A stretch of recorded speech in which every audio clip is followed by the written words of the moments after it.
What is happening, people? It's time for part 2 of my trip itinerary breakdown for Japan. Man, the camera always brings out the facial hair more than I want it to, but it is what it is. We're leaving in just a few days. If you haven't watched part 1 yet, you should watch part 1 because we're going to talk about everything that we're doing after Tokyo, at least in the middle section of our trip. This video is not going to be quite as long.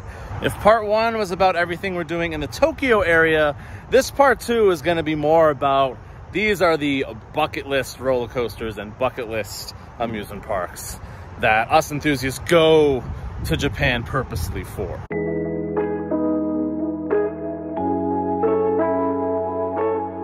As you see, after Tobu Zoo, we're finally going to hop on a train, leave the Tokyo area, and we're going to go to a place called Fuji-Q Highland. Oh, maybe the #1 bucket list park in all of Japan because they have some of the most, not some of, the most insane roller coasters in the entire country. I'm talking about Fujiyama, which is this massive 250 foot plus Togo from the 90s at the time. I think at the time of its opening, was the tallest roller coaster in the world. If there is a day where we need a clear day where there's no clouds and it's not raining, I hope it's at Fuji-Q, because the Fuji means it's actually right near Mount Fuji. And especially on Fujiyama, you can get insane views of Mount Fuji. You know me and views, I say it ad nauseum. That will be incredible. I really hope it's a nice day. Then you get Takabisho, which is a clone of TMNT Shellraiser at Nikyu in New Jersey, the former steepest roller coaster in the world, 121-degree drop. It's essentially still tied for the steepest coaster in the world. I'm intrigued to see how that one is, because I am not a huge fan of the indoor one. I've heard this one's a lot better. And again, the view also going to be pretty good. But the star of the show at Fuji-Q, Eejanaika. I'm still not sure how you pronounce it. The insane 250, again, I think it's 250 foot plus S&S 4D free spin. Very similar to X2 at Six Flags Magic Mountain, but this one's bigger, it's newer, it's smoother. Guys, I have X2 at my #5 right now. And this one's supposed to be even better than X2. So, yeah, we're talking maybe the first coaster since Velocicoaster that could potentially toy with my #1. We'll see. I'll try to be as honest as I possibly can. But Eejanaika is actually happening. Holy crap. Can't wait. That's going to be insane. And then Fuji-Q also has a brand new, 2023, Intamin multi-launch coaster, pretty long too. I think almost 4,000 feet. Very excited for that too. So four roller coasters I'm looking forward to at Fuji-Q. The next day, if it was crappy weather the day before, we might go back to Fuji-Q. If not, we're gonna try to do some sightseeing around Mount Fuji and get some, some awesome viewpoints of, the most iconic, natural landmark in the entire country of Japan. So can't wait for that. I love me some nature, love me some views. Mount Fuji is going to provide that, that's for sure. And then the next day, we're going to the next bucket list park, which will be Nagashima Spa Land. This has by far the most roller coasters of any park in Japan. 13, I believe, with some really, really unique rides. I'm going to ride my first Togo Ultra Twister. I believe they're only in Japan. There's not too many left. Just look up Ultra Twister.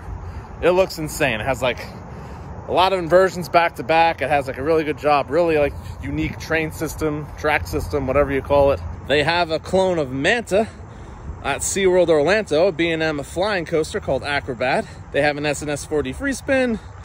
They got a bunch of they have 2 Wild Mice, some kiddie coasters, some weird looking roller coasters, but then 2 big ones of note. Steel Dragon 2000, I talked about it in the Waldemir vlog.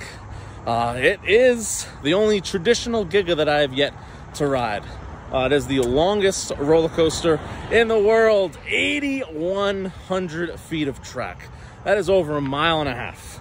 That record will be broken by Falcon's Flight, but in the meantime, as we stand, it will be the world's longest roller coaster. So I've been on the world's tallest roller coaster, the world's highest roller coaster, the world's oldest roller coaster. Now I'm going to get the world's longest roller coaster. That's going to be really cool. Then, of course, after Eejanaika, maybe before Eejanaika, depending on your preference, the next massive bucket list coaster, Hakugei. They're insanely tall, 180 foot plus RMC. It opened in 2019. Bugs on my face. I can't believe this is going to be my first international RMC before any of the European ones and before Medusa. That's going to be wild. Nagashima, Fuji-Q, both parks in a 3-day span. Woo. So let's ask the question of Hakugei and Eejanaika, which am I most anticipating? Obviously both. They are the two roller coasters that I think are going to rank the highest. I'll just say it right now. I'll probably be a little disappointed if they're not both in my top 10 after this trip. I want to say I think Eejanaika will place higher, only because, like I said, I have X2 at number 5. So almost everyone that has ridden both says Eejanaika is better. So I'm expecting top 4 for Eejanaika.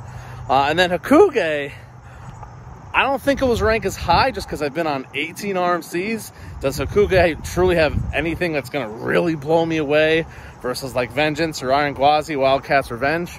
Maybe not, but weirdly I'm more looking forward to Hakugei, just like seeing it.